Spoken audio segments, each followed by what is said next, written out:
It is officially the 1st of November, and we are just a few weeks away from the newest Pokemon launch. We've got some new gameplay footage and more. Let's take a look. Yo, whoa, what is going on YouTube? It's your boy Dan, aka aDrive. I'm bringing you guys a brand new video today, and today we're gonna dive into the world of Pokemon Brilliant Diamond, Shining Pearl, and of course, Legends Arceus, as we do have some new gameplay footage that is surfaced on the internet, showcasing a handful of characters as part of their advertising campaign heading into November here, and we are just 2 weeks away or so from BDSP. This is about to be crazy. I think if there's gonna be any big reveals, they're coming in the next week or so, but at this point, I think BDSP is pretty much bow-tied and sealed up, but obviously there are plenty of secrets left for Legends Arceus, and we're gonna cover some of those rumors and riddles at the end of this video. We're gonna do the gameplay stuff first. So if you guys enjoy these types of news and update videos, be sure to hit that like button down below and make sure you guys subscribe for all the Pokemon news right here. I always bring it to you right away, and we get you that gameplay footage and everything in between. If you guys haven't pre-ordered the new Pokemon games yet, you can do so with my link in the description below with Best Buy. Best Buy and I partnered up through the holiday season, so anything you buy from Best Buy's website with my link actually helps me out a ton. So if you need a Switch or the new games, or you want to buy a controller or batteries or whatever, just think about me, use my link and it helps me out. You buy a TV, whatever. It actually helps out a lot. So no pressure, but the link's there if you're thinking about buying anything from Best Buy in the US. Without further ado, let's jump into some of this footage. Let's start with Legends Arceus. So the first bit of footage we actually have is this clip of these two Hisuian Growlithes that are kind of roaming out in the Hisuian region. I think the takeaway here is that the audio is actually really clean. You can hear the footsteps and kind of some ambient noises in the background, which I think is very immersive. But we'll talk about one of the things that has kind of gotten Twitter outraged about this clip. Let's play it.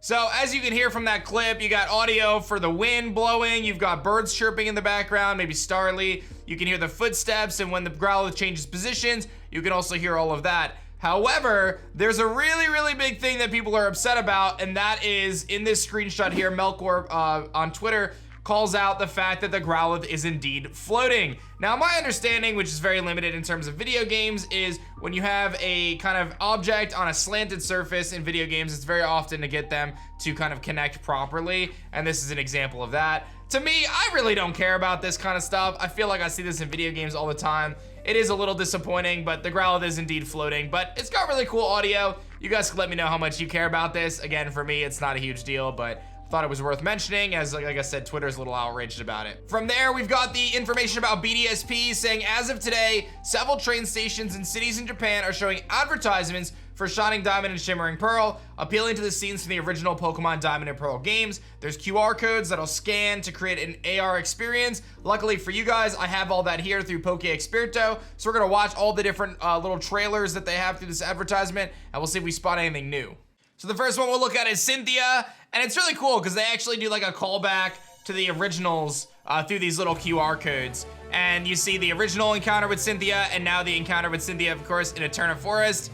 Very cool. Chibi Cynthia, straight chillin'. She shows up outside the lake, and obviously she's gonna have a pivotal part of the story, showing up multiple times. But we've got a handful of clips to take a look at.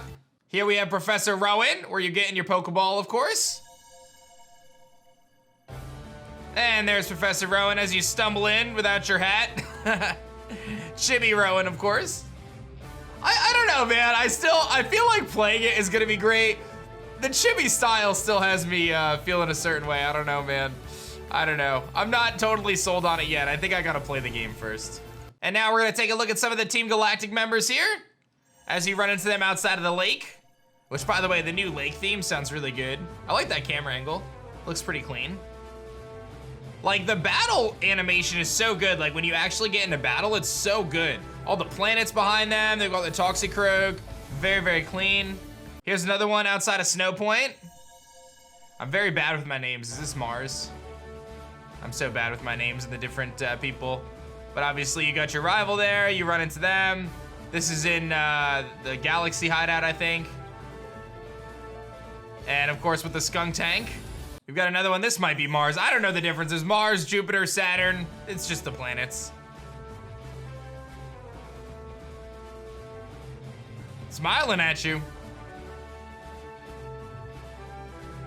And again, great battle backgrounds. There is the Perugly. So this is the one outside of where the Drifloon is. And that pretty much concludes the new gameplay clips from that advertisement. So a really cool callback to the original as we see it reimagined in Pokemon Brilliant Diamond and Shining Pearl. Now, that's pretty much it for gameplay clips that I could find at this point in time. I do expect another trailer to come out before the launch of the games. So again, make sure you guys subscribe to the channel so you don't miss out on that. We do have a little bit of an update in terms of the riddles and what's going on in Leak World. The Riddler has come out with another riddle saying, "Fancy Jasmine, no one can steal her thunder, even Dawn," right? And it's Jasmine dressed up as a Gothitelle, which is very confusing. I'm not really sure what's going on here. There's some thoughts about maybe that there's some sort of tie to Jasmine and no one can steal, but it's spelled steal as in a steel type. Even Dawn, maybe this has to do with Dawn and some sort of a steel type. I really don't know. Her thunder, she's got her Ampharos. I mean, there's a lot of things playing here. I really don't know what this riddle means. There's some speculation about she's being the steel type. Why is she fancy? Does this have to do with contests because of Dawn and contests? I have no idea. If you guys have any ideas, you can leave them in the comments below. And then last but not least, this person made a chart on PokeLeaks about the different riddles that have come out. So the Mangisi has made this chart about based on what the riddles have said. This is just a nice concise way of kind of looking at the different summaries that we've seen so far, the various Hisuian forms. Obviously Growlithe, we presume Arcanine, Braviary, Zora, Zoroark, and then you've got the starters, Voltorb and Electrode. You've got the new Pokemon, Weirdeer, Basculegion, Cleaver. We expect an Ursaring evolution, and then some thoughts about the different lines. What is the girl, Arazu's Warden Pokemon? What is the Metal Snail? Is that Slugma, Goodra, or Dunsparce? The Ice Barge, is that related to Avalugg or Wailord? We know about the potential Sneasel line, and there's just a lot of other thoughts about what's going on with these various Pokemon. What's tied to what? Is the cactus, tied to Sudowoodo, or is it tied to Quillfish? A lot of speculation there. And then, of course, we go back to the Ursaring evolution for the bear picture. So we know what some of these riddles are tied to. We know that the buff girl is tied to the Rowlet line. We know that the moon and the moth is tied to the Samurott line. We know that Hayaki Hime is tied to the Typhlosion line. So again, just a nice visual representation of kind of what we're expecting from these riddles so far, and kind of having it all nice and summarized in one spot. So again, I do anticipate getting some Pokemon news over the next week or two, so keep an eye out for that. And we're gonna be getting review copies pretty soon as well, where you're gonna start seeing these reviews come out from various publications about the game in Brilliant Diamond Shining Pearl. So if there is any secret elements like Mega Evolutions, my fingers are still crossed, although I'm a doubter now. As much as I really wanted to believe, I'm a doubter now. If there's gonna be any big secrets, I think that those will be revealed soon. So I think that there still could be something big in BDSP, but we'll have to wait and see. I hope you guys enjoyed this one. Like the video down below if you did, and subscribe to the channel if you guys are new. That's gonna be it for me, guys. My name is Dan. I also go by aDrive, and I will see you guys on the next one. Peace.